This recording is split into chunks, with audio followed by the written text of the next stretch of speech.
Salut! Si vous n'avez pas dormi pendant tous vos cours de philo et de français au lycée, vous savez sûrement que l'art est très souvent un reflet de la société contemporaine, comme par exemple les joueurs de scat d'Autodix qui représentent les invalides de la Première Guerre mondiale, ou le livre Les raisons de la colère de John Steinbeck qui décrit l'exode d'une famille pendant la Grande Dépression en Amérique.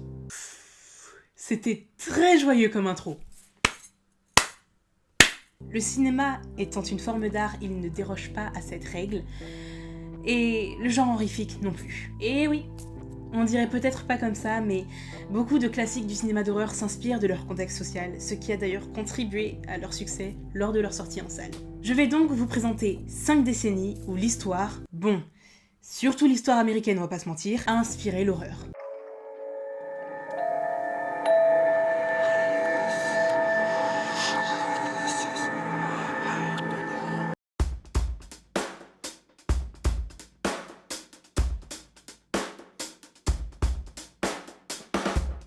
Entre 1931 et 1938, la société de production Universal Pictures va produire une série d'adaptations cinématographiques des plus grandes histoires de monstres de la littérature. Ce cycle sera appelé les Universal Monsters et compte notamment Dracula, produit en 1931 par Todd Browning, Frankenstein, produit en 1931 par James Whale, Dr. Jekyll et Mr. Hyde, produit en 1931 par Ruben Mamoulian, et Dr. X, produit en 1932 par Michael Curtis, qui était d'ailleurs le premier film d'horreur en couleur bichromique, c'est-à-dire qu'au lieu d'être en noir et blanc, il était en nuances de vert et jaune, ce qui rendait le truc encore plus glauque. Leur point commun, premièrement, leur scène d'exposition se situe au XXe siècle, période où les gens étaient foutrement suspicieux à l'égard de la science et des progrès scientifiques, et où ils percevaient les recherches et les expériences comme des actes démoniaques. Deuxièmement, à l'exception de Dracula, ils portent tous sur des créatures issues de ces mêmes expériences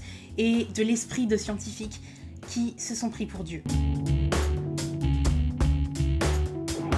Les 50s aux États-Unis ont été marqués par une vibe de type peur de l'espionnage, parano douce, chasse aux sorcières, ce qui a donné lieu à des films d'horreur qui ressemblaient quand même vachement à des métaphores filées anticommunistes, avec des titres super subtils en plus, comme L'invasion des profanateurs de sépultures, réalisé en 1951 par Christian Nyby, ou encore La chose d'un autre monde, réalisé en 1956 par Don Siegel, qui est une adaptation du roman Who Goes There par John Campbell. Retenez ce nom, ça va revenir plus tard. Bref, je vous l'avais dit, très subtil. On a aussi pas mal de films qui exploitent la peur du nucléaire, comme Godzilla, réalisé en 1954 par Ishiro Honda, Des monstres attaquent la ville, réalisé en 1954 par Gordon Douglas, ou Le monstre des temps perdus, réalisé en 1954 par George Langelaan, avec toujours, vous pourrez le remarquer, cette incroyable subtilité dans le choix des titres.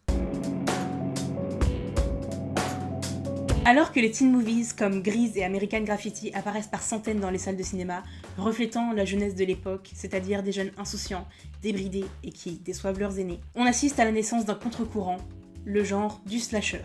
Le principe est plutôt simple. On prend une bande de jeunes et au lieu de les faire danser sur leur campus ou de les envoyer chiller dans un diner, on les assassine brutalement.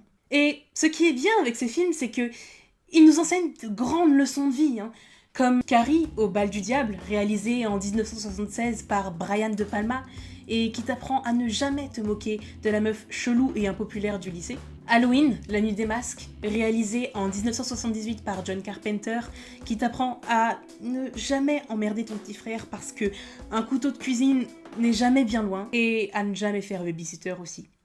Reste fauché, c'est mieux. Massacre à la tronçonneuse, réalisé en 1974 par Tobe Hooper, qui t'apprend que quand tu vois un mec avec une tronçonneuse et une peau qui est pas à lui, tu cours. Et Black Christmas, dont j'ai parlé dans mon vlog de Noël, et qui t'apprend que quand tu fais partie d'une sororité, t'as perdu d'office. Tant pis.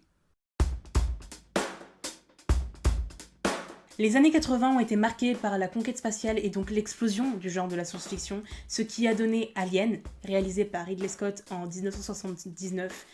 Je sais que c'est pas 80, mais c'est ma vidéo, je fais ce que je veux. The Thing, réalisé en 1982 par John Carpenter et qui est une deuxième adaptation du roman Who Goes There. Je vous avais dit de retenir ce nom. Et puis, en même temps, on sait pas trop pourquoi, il y a une phase de crainte des cultures et cultes étrangers, ce qui, même si c'est un petit peu chelou de fantasmer autant sur les cultures des autres, a donné des chefs-d'œuvre comme Cannibal Holocaust, réalisé en 1980 par Ruggero Deodato, et qui parle d'une excursion en Amérique latine qui a très mal tourné. Evil Dead, réalisé en 1981 par Sam Raimi, qui parle d'une malédiction déclenchée par la lecture d'un passage du livre Necronomicon.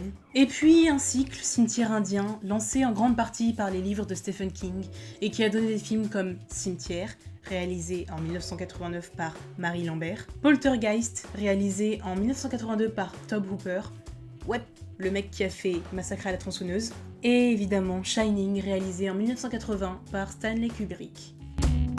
Ce qui, à propos, est une grosse connerie, ça n'existe pas, c'est juste une justification grandement exploitée par principalement Stephen King pour expliquer les phénomènes surnaturels et les retours d'entre les morts, en gros. Ça fait mystique, ça fait vieille malédiction, et ça repose surtout sur la colère que les Indiens d'Amérique auraient contre les Américains, les vrais Américains, et qui profiteraient donc de chaque occasion pour se venger d'eux. Pour finir, notre décennie est principalement marquée par les réseaux sociaux, la peur de la technologie et surtout la peur du fait qu'on en soit dépendant. On a donc eu des films comme Unfriended, réalisé en 2015 par Levan Gabriadze, et Friend Request, réalisé en 2016 par Simon Verhoeven, qui ont pour but de nous mettre en garde contre le grand méchant Facebook, et qui ont sûrement dû être écrits par des gens qui pensent que Google c'est une danse de salon parce que Facebook ne marche pas comme ça. On a aussi, et évidemment, la série incontournable de ces dernières années, Black Mirror, produite depuis 2011 par Charlie Brooker. On assiste également à la naissance d'un genre reposant entièrement sur la technologie, qui est le found footage, initié par le chef-d'œuvre qui est Blair Witch, et qu'on retrouve de plus en plus récemment avec des classiques du genre Rec, produit en 2007 par Raume Balaguerro, Paranormal Activity, réalisé en 2009 par Oren Peli, ou encore VHS, réalisé en 2012 par Adam Wingard, celui qui a notamment réalisé The Witch et You're Next, qui sont de très bons films et dont je parlerai prochainement. Et ce genre consiste à retrouver des vidéos de gens qui ont eu un destin plutôt fâcheux. On peut dire ça comme ça. C'est la fin de cette vidéo, j'espère qu'elle vous a plu. Si oui, vous pouvez mettre un pouce bleu, laisser un petit commentaire, ça fait toujours plaisir. Faites attention quand même, des fois que la section commentaires ne se retourne pas contre vous, apparemment c'est possible. N'hésitez pas à vous abonner à notre chaîne, nous suivre sur les réseaux sociaux, et moi, je vous dis à la prochaine. Salut!